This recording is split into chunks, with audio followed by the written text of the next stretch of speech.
વડોદરાના ખાસવાડી સ્મશાન ખાતે નવીનીકરણના કામમાં થઈ રહેલા વિલંબ મુદ્દે મહારાષ્ટ્રીયન સમાજમાં ભારે રોષ જોવા મળ્યો છે. આજે સમાજના અગ્રણીઓ એકઠા થઈ તંત્ર સામે ઉગ્ર વિરોધ નોંધાવ્યો હતો. અગ્રણીઓના આક્ષેપ મુજબ વર્ષ 2023માં પૂર્વ સાંસદ રંજનબેન ભટ્ટ દ્વારા 15.50 કરોડ રૂપિયાનું CSR ફંડ ફાળવાયું હોવા છતાં આજ સુધી કામ અધૂરું છે. સ્મશાનમાં પૂરતી સુવિધાઓના અભાવે લોકો ખાસ કરીને દસમાની વિધિ માટે ખુલ્લામાં વિધિ કરવા મજબૂર બન્યા છે. સમાજે તંત્ર પર બેદરકારીના આક્ષેપો કરતા જણાવ્યું કે અન્ય કામો ઝડપથી થાય છે, પરંતુ આ મહત્વપૂર્ણ કામ વર્ષોથી અટવાયું છે. હવે સમાજ દ્વારા આગામી ગુરુવારે મ્યુનિસિપલ કમિશનરને આવેદનપત્ર પાઠવી અંતિમ રજૂઆત કરવામાં આવશે. જો કામ વહેલી તકે શરૂ નહીં થાય તો ઉગ્ર આંદોલનની ચેતવણી પણ આપવામાં આવી છે.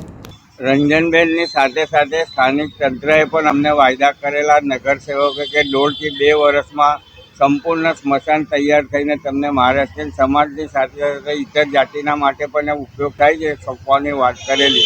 આજે એને 2 વર્ષ ને 6 મહિના થઈ ગયા છે, છતાં દસપણવાળી વિધિ જે છે જૂનું જ મકાન છે, કોઈ કામગીરી કરેલી નથી, શૂન્ય કામગીરી છે.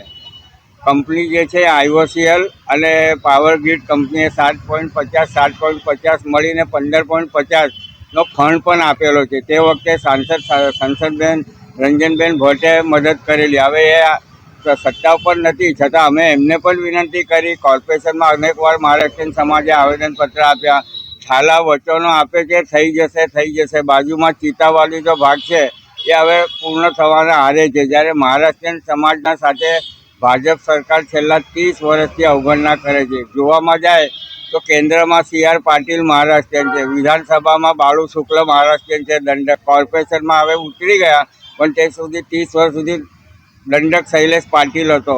નગરસેવકો કેટલાય મહારાષ્ટ્રીયન છે. હવે એમને મહારાષ્ટ્રીયનના સમાજને કોઈ પણ પ્રકારની આજ દિન સુધી મદદ કરેલી નથી. એટલે આજે અમારે નક્કી કર્યું છે મહારાષ્ટ્રીયન સમાજે કે આગામી દિવસોમાં municipal commissioner Shri, collector Shri, સાંસદ અને મુખ્યમંત્રી ગુજરાત રાજ્યને ફક્ત 3 લીટીનું જ આવેદનપત્ર આપવાનું છે સમાજ મળી. સંવાદદાતા સાથે અભિપ્રાય ન્યૂઝ, વડોદરા. આવા જ વધુ સમાચારો જોવા માટે સબસ્ક્રાઇબ કરો અમારી YouTube ચેનલને અને જોડાયેલા રહો Facebook, Instagram અને Twitter પર.